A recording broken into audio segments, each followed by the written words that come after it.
حال فیصلہ نہ ہو سکا۔ کراچی کی بڑی سیاسی جماعتیں بلدیاتی انتخابات کے نتائج تسلیم کرنے سے انکاری ہیں۔ سیاسی جماعتوں کو ایک جانب ایک دوسرے کی پر دھاندلی کے الزامات کا سامنا ہے، دوسری جانب سیاسی جماعتوں کی چپقلش میں شہر قائد کراچی کے عوام بھی پریشان ہیں۔ ایل سیز جلد کھولی جائیں ورنہ اگلے ماہ سے ملک میں ادویات نہیں بنے گی، فارماسیوٹیکل مینوفیکچرنگ ایسوسی ایشن نے خبردار کر دیا۔ سینٹ کی قائمہ کمیٹی برائے خزانہ کے اجلاس کے دوران گرما گرمی، وزیر مملکت خزانہ عائشہ غوث پاشا شکایات کو حل کرنے کے بجائے فارماسیوٹیکل مینوفیکچرنگ ایسوسی ایشن پر ہی برس پڑی، کہا موجودہ صورتحال میں ایسی بات نہیں کرنی چاہیے۔ سینیٹر سلیم مانڈوی والا کی زیر صدارت اجلاس میں فارماسیوٹیکل مینوفیکچرنگ ایسوسی ایشن نمائندوں نے بریفنگ میں بتایا کہ ادویات بنانے کے لیے خام مال بھارت سمیت دیگر ممالک سے آتا ہے، لیکن ایل سیز بند ہونے سے شدید مشکلات ہیں۔ وزیر خزانہ کو متعدد بار خط لکھ کر مسائل سے آگاہ کیا لیکن کوئی جواب نہیں دیا گیا۔ وزیر مملکت ڈاکٹر عائشہ غوث پاشا نے کہا کہ آپ کو سمجھنا چاہیے کہ پاکستان غیر معمولی حالات سے گزر رہا ہے، لیکن کسی کو احساس نہیں۔ ملکی زرع مبادلہ کے ذخائر بڑھانے کی کوشش کر رہے ہیں جس میں وقت لگے گا۔ سینٹ کی قائمہ کمیٹی برائے خزانہ نے اسٹیٹ بینک کو فارماسیوٹیکل انڈسٹری کی ایل سیز فوری کھولنے کی ہدایت کر دی۔ Saleh Abbasi, G T V news, Islamabad. Balochistan میں کہیں بارش تو کہیں برفباری کا سلسلہ جاری ہے۔ برفباری کے بعد چمن و زیارت میں ہر طرف سفیدی پھیل گئی۔ شمال مشرقی بلوچستان کے بالائی پہاڑی علاقوں میں شدید برفباری کا سلسلہ جاری ہے۔ ضلع قلعہ عبداللہ توبہ چکزئی میں رابطہ سڑکیں بند ہو گئیں۔ زیارت اور سنجاوی میں کل رات سے برفباری کا سلسلہ جاری ہے۔ برفباری کے بعد قدرتی مناظر مزید حسین ہو گئے۔ درختوں پر جمی برف ان کی خوبصورتی میں اضافہ کرنے لگی۔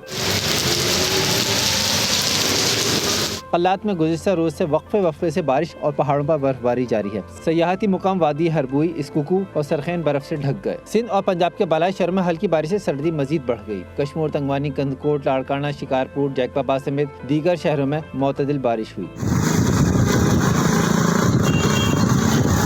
بارش کے باعث گیس کی فراہمی متاثر ہو گئی۔ شہری موسم کا مزہ لینے گھروں سے باہر نکل آئے۔ محکمہ موسمیات کے مطابق آئندہ 2 دن تک وقفے سے بارش کا سلسلہ جاری رہے گا۔ رحیم یار خان، صادقآباد، خانپور، لیاقت پور، ظاہر پیر میں بھی وقفے سے ہلکی بارش ریکارڈ کی گئی۔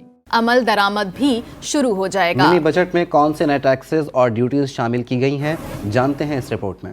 مرے پر 100 درے، مہنگائی کے بوجھ تلے دبے عوام کے لیے ایک اور بری خبر۔ آئی ایم ایف کو راضی کرنے کے لیے شہباز سرکار پریشان۔ حکومت نے 150 ارب روپے سے زائد کا منی بجٹ تیار کر لیا۔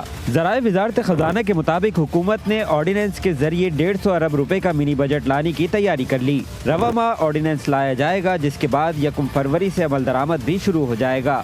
ذرائع کے مطابق منی بجٹ کے ذریعے درآمدات پر فلڈ لیوی اور درآمدی خام مال اور فرنشڈ آئٹم پر فلڈ لیوی عائد کی جائے گی۔ منی بجٹ میں درآمدی لگژری آئٹم پر 3% تک فلڈ لیوی لگائی جائے گی۔ جن درآمد اشیاء پر کسٹم ڈیوٹی 0 ہے، وہاں 1% فلڈ لیوی عائد کی جائے گی۔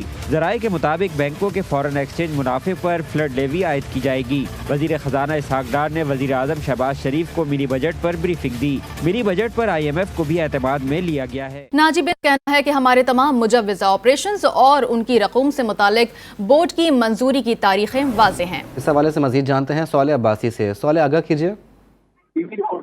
دیکھیے، بالکل گزشتہ روز پاکستانی میڈیا پر کچھ خبریں زیر گردش تھی کہ عالمی بینک نے جو پاکستان کو 1.1 ارب ڈالر کا جو قرض دینا ہے وہ مؤخر کر دیا گیا اور اس کی مختلف وجوہات بیان کی گئی تھی، لیکن آج اس پر جو عالمی بینک کے کنٹری ڈائریکٹر پاکستان ہیں ان کا ایک وضاحتی بیان سامنے آیا ہے اور انہوں نے ان خبروں کی سختی سے تردید کی ہے۔ انہوں نے اپنے ٹویٹ میں لکھا کہ جو قرض کے اپروول کا جو طریقہ کار ہوتا ہے، جو پروسیجر ہوتا ہے، وہ جیسے ہی مکمل ہوگا تو پاکستان کو وہ قرض جو ہے وہ فراہم کر دیا جائے گا۔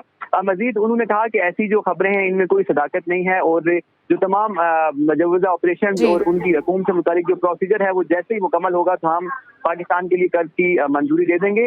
اور انہوں نے یہ جو خبریں تھیں ان کی سختی سے تردید کرتے ہوئے ساتھ میں یہ کہا کہ عالمی بینک مناسب طریقہ کار کے بعد اور اس کے مکمل ہونے کے بعد فوری قرض جاری کر دے گا۔ جی، بہت شکریہ آپ کا صالح عباسی۔